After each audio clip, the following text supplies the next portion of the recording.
कितना शौक था मेरे हयात को बेटी की शादी देखने का, और बेटी ने ये गुल खिलाया। अस्सलाम वालेकुम दादी। वालेकुम अस्सलाम। आओ बैठो बेटा। आज जल्दी आ गई? बस घंटा पहले ही आई हूँ। बेटा तुमसे एक बहुत जरूरी बात करनी है। जी दादी, सब खैरियत है? हाँ बेटा सब खैरियत है। तुम्हारी वालदा से बात हुई थी, वो बहुत परेशान थी फिजा को लेकर। बस दादी क्या ही कह सकती हूँ, कभी मोहल्ले वाले चले आते हैं, कभी खानदान वाले, जितने मुंह उतनी बात है।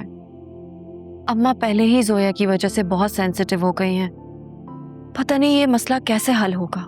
देखो बेटा, इस मसले का एक ही हल है, फिजा और अकरम की शादी करा दें। दादी इस घर में तो शादी के नाम से ही मुझे खौफ आने लगता है। अरे ऐसी क्या बात हो गई है, तुम परेशान नहीं हो। जैसे ही बच्ची का निकाह हो जाए फिर मैं फिजा के लिए भी बात करूंगी। आपने जुनैरा से बात की है? कैसी बात? निकाह के हवाले से। निकाह के हवाले से? मैं कुछ समझी नहीं। हाँ मुझसे उसने बात तो की थी कि वो किसी को पसंद करती है, इस रिश्ते से वो राजी नहीं है, लेकिन मेरी समझ में कुछ नहीं आया। क्या तुमसे भी उसने कोई बात की है? छोड़ें इस बात को, मैं तो बस आपसे सलाम दुआ करने आई थी। नहीं बेटा, तुम मुझसे कुछ छुपा रही हो, तुम मुझे बता सकती हो। बताओ मुझे क्या बात है। जी छुपा तो रही हूँ, लेकिन जिसका निकाह है वो ही जाने। मैं अगर कुछ कहूँगी तो फिर नौशीन आंटी को बुरा लग जाएगा। अरे कुछ नहीं कहेगी वो, वैसे भी वो कड़वा करेला हर वक्त खाती है, इसलिए कड़वी कड़वी बातें निकलती हैं मुंह से। पता नहीं मेरे बेटे हयात ने इसके साथ इतनी जिंदगी गुजारी कैसे। चलें दादी, इस पर फिर कभी रोशनी डालेंगे। अभी मैं चलती हूँ।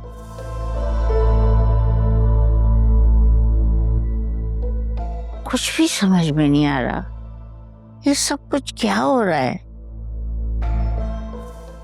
जोनी यार प्लीज टाइम वेस्ट मत करो। तुम जितनी देर से उन्हें बताओगी ना उतना ही नुकसान होगा।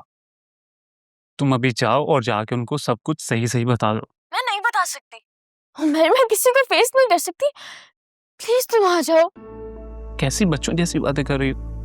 मैं कैसे आ सकता हूँ? ये तुमने ही मैनेज करना है। मैं नहीं कर सकती हूँ। मैं मम्मी, वासिया, अकरम, ये सब मुझे नहीं छोड़ेंगे। प्लीज यार रोना तो बंद करो, उन्हें सब कुछ बता दो।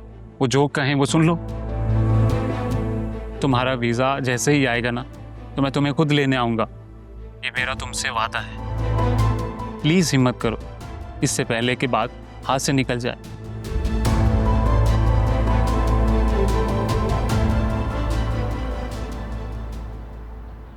अकरम, तुमने जो वीडियो फैमिली ग्रुप में डाली है ना फिजा की, अरे क्या देख के मेरा तो दिल खुश हो गया।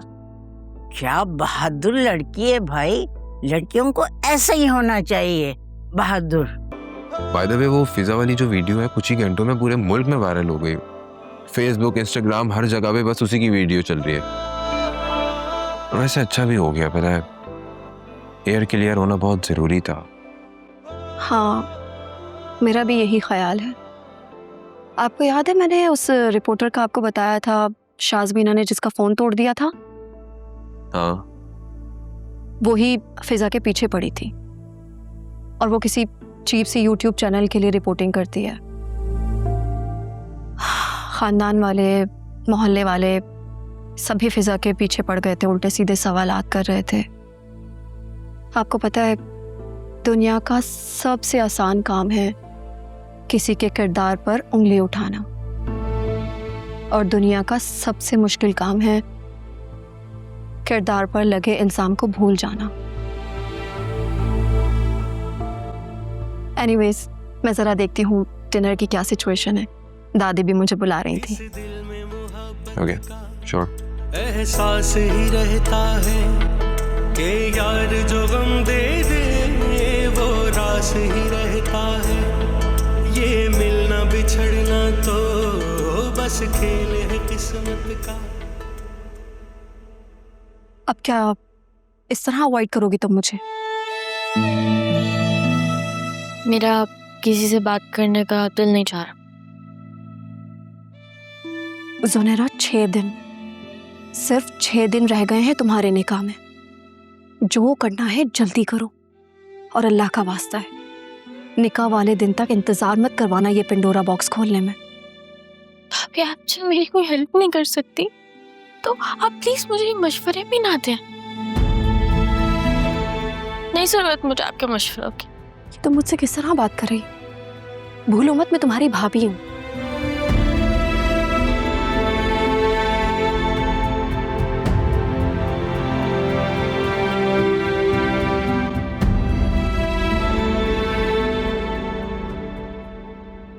पहले कम तू हो रही थी, ऊपर से तुमने ये वीडियो भी बनाकर डाल दी। जुल्म मेरे साथ हुआ है अम्मा, अब क्या नाइंसाफी भी मेरे साथ होगी? अव्वल तो किसी को मुझसे सफाई मांगनी नहीं चाहिए, और अगर कोई मांग रहा है तो मैं चुप क्यों रहूं? वो तो वहां पे जेल में कैद हो के भी आजाद है, और मैं यहाँ आजाद हो के भी कैद हो चुकी हूँ। और ये वीडियो मैंने सिर्फ अपने लिए नहीं बनाई है, उन सब लड़कियों के लिए बनाई है जो इस सूरत हाल से गुजरती हैं। अम्मा, पहली बार तुमने कोई ढंग का काम किया है। आप इस बात में भी इसकी फेवर कर रहे हैं? मुझे इसकी शादी की फिक्र खाई जा रही है। नौशीन क्या सोचेगी इसके बारे में? अभी तो शादी की बात भी नहीं छिड़ी। अम्मा, अगर उनको कोई एतराज है ना तो मत करें मुझसे शादी। मैं किसी के आगे रिश्ते की भीख नहीं मांग सकती। नुदरत, फिजा ठीक कह रही है। भाई, जब कोई गलती हमारी नहीं, कोई हमारा कसूर नहीं, हमने कोई गुनाह नहीं किया, तो हम क्यों अपना मुंह छुपाएं? हमें मुकाबला करना चाहिए दुनिया का, खुलकर और डटकर। अब आपको पता है, मुझे अभी एक टीवी चैनल ने इंस्टाग्राम पे अप्रोच की है, और मैं वहां पे जाऊंगी। मैं उनके पॉडकास्ट में अम्मा जाऊंगी, और मैं जाकर वहां पर सब बताऊंगी। कोई जरूरत नहीं ये सब करने की, आराम से बैठो। एक तुम लाली को घर उठा कर ले आई हो, ऊपर से पुलिस को भी कुछ नहीं बताया। मेरी एक अपने दोस्त वकील से बात हुई है, उसने बताया है कि जब लाली की तबीयत स्टेबल हो जाए तो हम पुलिस को इन्फॉर्म कर दें। और अगर उन्होंने लाली को ही गिरफ्तार कर लिया तो फिर हम क्या करेंगे अब्बा? इतना जोर जबरदस्ती या मजबूरी के तहत कुछ भी है, उसने इस घिनौने काम में सुल्तान का साथ तो दिया है। हाँ, वो वादा माफ गवाह बन सकती है। हम पूरी कोशिश करेंगे कि उसे सजा ना हो। वैसे भी जो कुछ उसके साथ हुआ वो कुछ सजा से कम भी नहीं। अभी किसी से किसी किस्म की कोई बात करने की जरूरत नहीं है। हफ्ता डेढ़ रुक जाएं, उसकी तबीयत ठीक हो जाए कुछ। अल्लाह उसे और उसके बच्चे को अपनी हिफाजत में रखे, बस दुआ करें उसके लिए।